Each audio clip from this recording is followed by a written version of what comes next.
Welcome to Horizon Web Series, where we sit down with engineers and architects behind some of the federal government's most complex technology programs. Not the slide decks, not the press release, the actual conversations about what it takes to build, replace, and modernize that real people depend on every single day. I am Sal Korean, and each episode I bring someone from our team who was in the room writing code, making machine architectural decisions, solving problems that don't have a textbook answer. And we talk through what really happened. Today's episode is called Modernization Without Disruption. And here's a short version of what that means. Modernization is like a rebuilding a bridge while keeping it open to traffic. Reinforce one section, then next, and the cars never stop.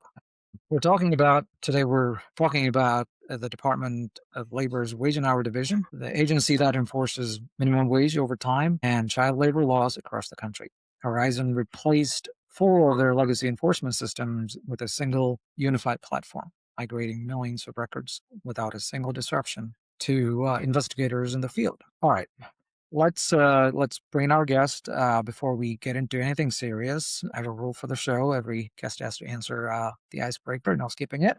So before we get into the introduction, what is the most chaotic thing you've inherited on a project? I mean, technically, you open a code base or a database or a system, and what do you find? I would say, operations that have to deal with bulk data. So from a database standpoint, right, you're doing bulk inserts, bulk updates, which is very prevalent on this project because number one, it is a very huge system. We have lots and lots of users. And then on that system, it carries a lot of information. So oftentimes we have to provide solutions for when the users want to make these bulk edits and these bulk inserts. So that could definitely get chaotic. I have found that operations like that take lots of time, takes lots of solutioning. And then so once you do figure it out, it is very rewarding, I would say, but it could be a process of sometimes weeks, sometimes months just to get it right. And we have a few of those in our system. So I would definitely say that's a chaotic that's a chaotic part of our project for sure. Okay.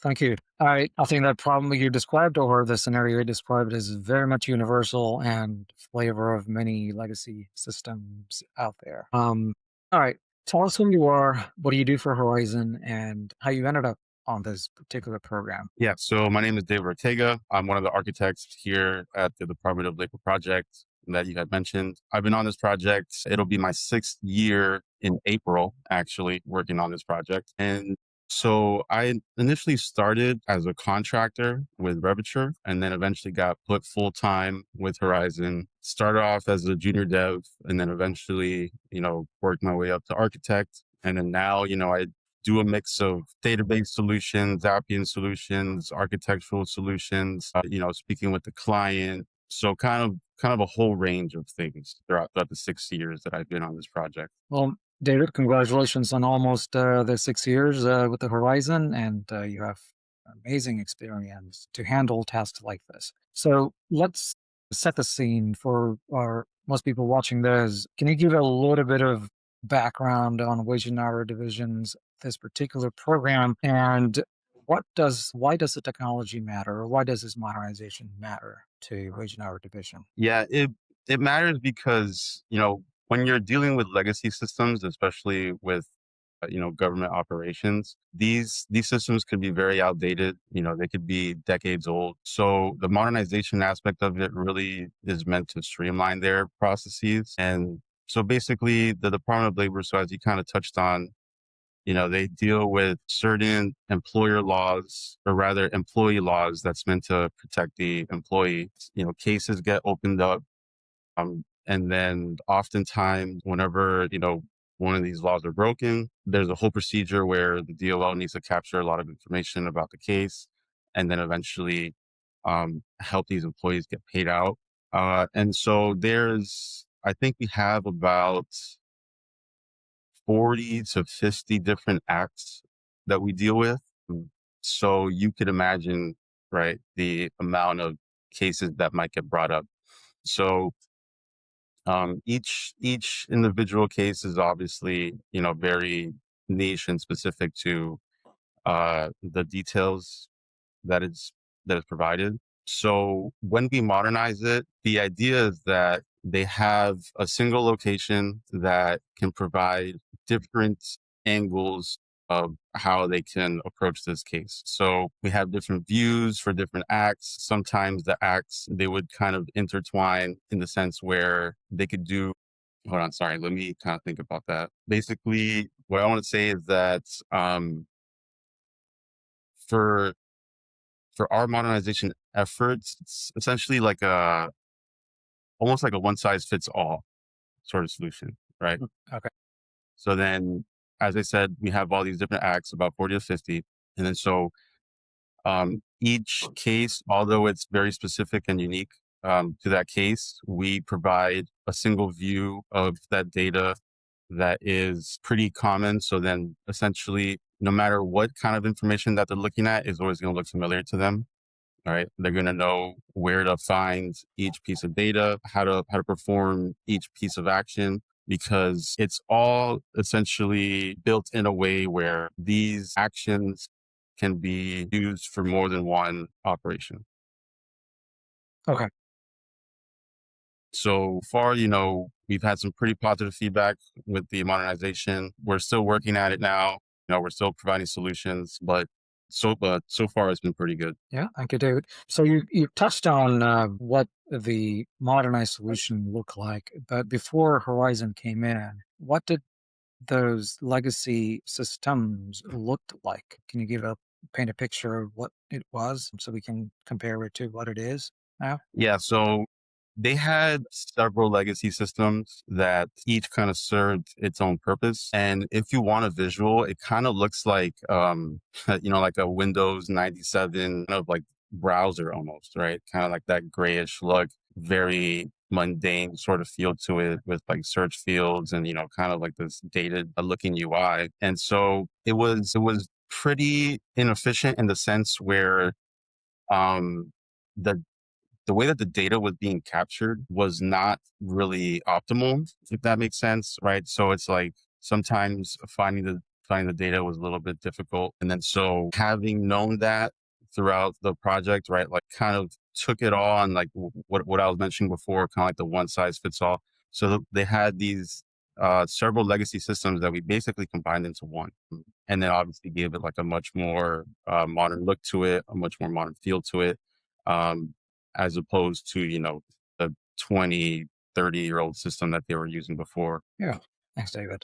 Our today's theme is modernization without disruption. People involved in federal modernization knows the process that you just explained. But those of for those of who are listening and may have a question is, why don't we just turn this legacy system off and just build a brand new system and just flip the switch? Why does without disruption even have to be part of this story? Could you give audience on why that without disruption is important to the federal government and the users? Yeah, it could be pretty difficult for the users to make a switch, especially since, they've been working on these legacy systems for probably, however long that they've been working with the federal government. And it kind of builds a level of familiarity, right? So the users they built a routine. Maybe they know about the inefficiencies, maybe they don't. But I think it's important to disrupt that flow to provide a better solution. Um, things like this take time. And in our case, it took about, I think, 3, 4 years before we went live with our system. And so yeah, there was, several users and lots of users that they kind of anticipated this modernization to happen. But then once we did, we ran into some issues with training. There was issues where because of that lack of familiarity, users were suggesting that, oh, the system is not doing so and so, but it's just a matter of time. I think it's a matter of just getting used to the system. And then I believe that once these users start to build their own routines and build that familiarity that they did with the legacy systems, right, they're going to find that the modern solution is much better. Yeah, and there's that component of the actual general public being affected if there is a disruption, right? And that's our ultimate goal to serve the general public. And we want to make sure that all the systems that we developed for Department of Labor is ultimately in support of the American public and for their benefits. So wouldn't you say that all the goal of Horizon or any vendor who works on modernizing its systems is to make sure that these programs run smoothly so that the general public can continue to get the benefit without any disruption to the program, just because of the IT issues, correct? So, David, let I want to take you all the way back to the beginning of the program. At the start of the program, um, before a single line of code was written, how was success actually defined?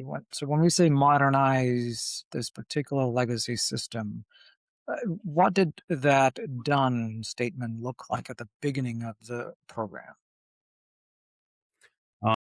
At the beginning of the program, it was basically just a lot of conversations. And then, especially with the system as large as what we built for the Department of Labor, it kind of has to go through different layers. So, with the agile aspect that you had mentioned, right? So it's like we have to start with, like, you think you're building a bike, or rather like a car, right? You start with a skateboard, then you go to a scooter, then you go to a bicycle, maybe a motorcycle, and then you get to the car, right? So, like, the way the conversations went down was, starting from the bottom up, right? So this is where typically, speaking as the product owners, this is where typically our processes start, right?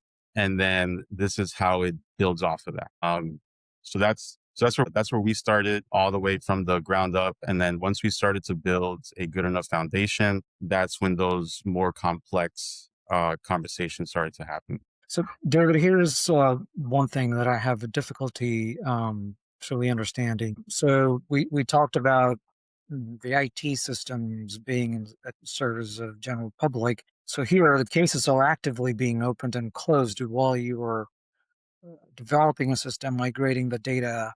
How do you move a target that won't stop moving? The cases are constantly coming, and while you're moving parts of the code from legacy to the new systems and moving the data, how do you manage all of those moving pieces? Yeah, it's definitely a continuing work in progress. So, with our migration efforts, which we're still, in the process of doing, we made sure that we got some of the more important parts of it first, and then started to get down to some of the, what I would probably call the lesser priority migration. And so I say that because some of the migration that we had to perform is crucial to the work that they're doing. So I think it's all about just establishing a priority, and then, trying to integrate what we've migrated with the modern system, making sure that it essentially is as if it wasn't migrated, right? Because it's supposed to be able to jump into the modernized system as if the modernized system produced those results. But yeah, I mean, it's definitely a continuing work in progress. A lot of conversations with DOL and the product owners, and figuring out what it is that they need right away, what it is that they would maybe need at some point, at a later point in time, and then things that we could hold off on until maybe months or more in advance. So once that priority is established, we get a clearer picture what it is that we got to do, and then it's just all about the execution from there. Okay. Um, David, I want to bring so we talked about technology, and I want to bring the people aspect into the mix. What has been the biggest pushback that you received, or the program team in general, from moving a legacy application to a modernized solution? There's a second part to the question. Even the best technology, if people don't use it, uh, it's useless, it fails. So how do you ensure that the stakeholders and end users, they're all aligned to to this vision and you have a successful cutover, getting everyone's buy-in at the beginning to do this, and as you onboard users to the new system and they're comfortable using it, all of that, what have you done to do so? For example, it's something I can think of as training for the end users, or early communication and documentation. So something along that line. How do you ensure that smooth transition from a people perspective? Yeah, so definitely the documentation is important. So embedded into our system, users have access to the user guide, which is a very large document that goes over each of the features. We have an FAQ section where, they could hopefully find some quicker information there. And then also, we keep an open line of communication between us and the users. So I think having that open line of communication is probably the best thing because yeah, you definitely run into some training issues and other aspects where, maybe the user might think that they're running into an issue when in reality, maybe the procedure that they're used to kind of, it got tweaked a little bit. But we have several members of our team who that's their main focus is, helping out the users, making sure that they're able to do their job and, reaching out to them on Teams, sometimes getting into calls with them. And then in doing so, that kind of increases the confidence with the users, right? It lets them know that the system that they're not using, um, is in fact a better system that is in fact, easy to learn and easy to get used to. But it's definitely important to, to be, to have a good relationship, not only with the product owners, but with any of the users that you run into. You got to be friendly. You got to make sure that you understand, what it is that they're bringing up. Sometimes it could be an issue. Sometimes it could be, training. But no matter what it is, always just establish like that good line of communication and just to, make them feel as comfortable as possible. David, we're coming to a final stretch here. I want to ask you one more question. If you are a developer, or an IT leader or an executive within a federal agency and watching this, someone who's sitting on a legacy system right now and they know that the system need to be replaced or modernized, or requires significant work. What are the two or three or just a few things you want them to take away from everything we've talked about today? Yeah, I think definitely having a more streamlined process. I think that that's huge. For example, with our project, the legacy system had several systems that all work together. The modernized solution is a single application where they can find all the information that they need. And I would say also just more like ease of work in a sense, right? Because Yeah. the modernization, or I'm sorry, the legacy system, it could look old, it could look outdated. Sometimes it could look a little bit intimidating on how it might work. And I feel that when you have a modernized look and feel to your application, it makes a lot more sense in the way that you do your work and the way that you find the information and different actions that you need to take. And the views really, like when I say views, I'm talking about how the UI looks and how the information is displayed, grids and stuff like that. That's a much cleaner, much more efficient way of handling your data. And it's very customizable as well. So like not only can we build out these features the way that they're asking for, but they could, for example, on a grid, they could apply filters and then save those filters, right? They could sort, they could search, they could do many things that I feel could be a huge benefit, a huge time saver in the long run for someone who could still be on a legacy application. Yeah, David. I mean, I would add also one last thing, is to make sure that the system, any systems we develop, are compliant with the modern cybersecurity requirements to make sure that our data and information is secure to the ever-changing standards of federal government.